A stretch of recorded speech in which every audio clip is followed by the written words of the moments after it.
বৰ্তমান যেটো মিয়াখেদা আন্দোলন চলি আছে এই আন্দোলনটো আমি সকলোৱে মিলি সমগ্ৰ অসমীয়া মানুহে মিলি ইয়াক আমি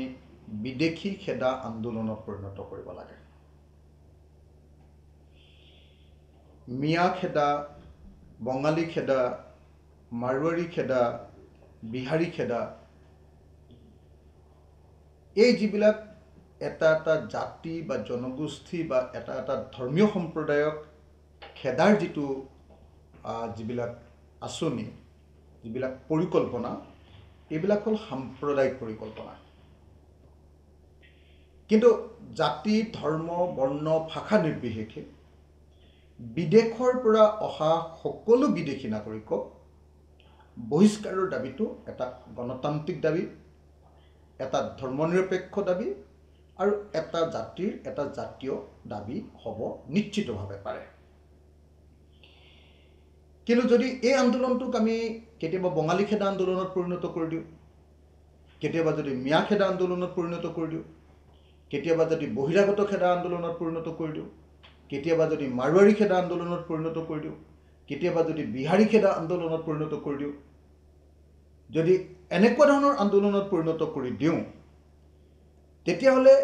এই আন্দোলনবিলাক হৈ পৰে এটা সাম্প্ৰদায়িক আন্দোলন। সেই আন্দোলনবিলাকৰ ফলাফল হৈ পৰে সদায় ক্ষণস্থায়ী আৰু সেই আন্দোলনবিলাকৰ শেষ যিটো কাৰবাৰ, সেই কাৰবাৰটো হৈ পৰে সংঘৰ্ষময় আৰু এনেকুৱা যিকোনো আন্দোলনৰ শেষ যিটো সুবিধা, সেই সুবিধা সদায় চৰকাৰ বা শাসক শ্ৰেণীয়ে গ্ৰহণ কৰে। অসমৰ মুখ্যমন্ত্ৰী ডাঙৰীয়াই বাৰম্বাৰ ঘোষণা কৰিছে, যে তেওঁৰ পৃষ্ঠপোষকতাতে আচলতে শিৱসাগৰ আৰু অন্য ঠাইত মিয়াখেদা আন্দোলন চলি আছে। এতিয়া এই যিটো মিয়াখেদা আন্দোলন, এই মিয়াখেদা আন্দোলনটোকে আমি দেখিবলৈ পাইছোঁ যে 2026 চনৰ বিজেপি দল আৰু RSSৰ বিধানসভা নিৰ্বাচনৰ আটাইতকৈ ডাঙৰ যেন শ্লোগানত পৰিণত হৈছে। এই গোটেইটো আমি দেখিবলৈ পাইছোঁ যে বিজেপিয়ে তৈয়াৰ কৰি দিয়া এটা নেৰেটিভ, RSSে তৈয়াৰ কৰি দিয়া এটা নেৰেটিভ আৰু কিছুমান সংগঠনৰ সকলো মানুহে হয় নে নহয় মই নাজানো, কিন্তু কিছুমান সংগঠনৰ কিছুমান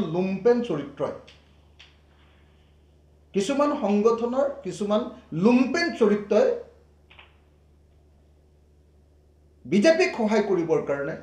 চৰকাৰক সহায় কৰিবৰ কাৰণে আৰু তাৰ পৰা তেওঁলোকে ব্যক্তিগত ফাইদা লুটিবৰ কাৰণে আজি অসমৰ বিখ্যাত বিদেশী খেদা আন্দোলনটোক মিয়া খেদা আন্দোলনলৈ ৰূপান্তৰিত কৰিছে। 2026ক মণিপুৰ মডেলত পৰিণত কৰিবৰ কাৰণে, মণিপুৰৰ সংঘাত আৰু সংঘৰ্ষক অসমত মডেল ৰূপে প্ৰতিষ্ঠা কৰিবৰ কাৰণে এতিয়া এই মিয়া খেদা আন্দোলনটোক তেওঁলোকে স্পন্সৰ কৰিছে বা পৃষ্ঠপোষকতা কৰিছে। গতিকে এই মুহূৰ্তত যি চৰকাৰে কৈ দিছে যে আমি নিৰাপত্তা দিব নোৱাৰোঁ, আপোনালোকে নিজৰ নিৰাপত্তা নিজে দিবৰ কাৰণে বন্দুক লওক, যি চৰকাৰে কৈছে যে মিয়াখেদা আন্দোলনক আমি পৃষ্ঠপোষকতা কৰিছোঁ, তেওঁলোকৰ ঘৰ ভাঙি দিয়া হওক, যি চৰকাৰে কৈছে যে আন্দোলন কৰক, সেই চৰকাৰক আচলতে আজিৰ দিনটোত কোনো পধ্যে সকলো ক্ষেত্ৰতে এই চৰকাৰখন তেওঁলোকে গৃহমন্ত্ৰী হিচাপে, মুখ্যমন্ত্ৰী হিচাপে সম্পূৰ্ণৰূপে ব্যৰ্থ হৈছে অসমৰ আইন শৃংখলা ৰক্ষা কৰাত। আৰু সেইকাৰণে মই দাবী উত্থাপন কৰিব খোজোঁ ৰাইজৰ দলৰ সভাপতি হিচাপে যে অসম চৰকাৰখনক সম্পূৰ্ণৰূপে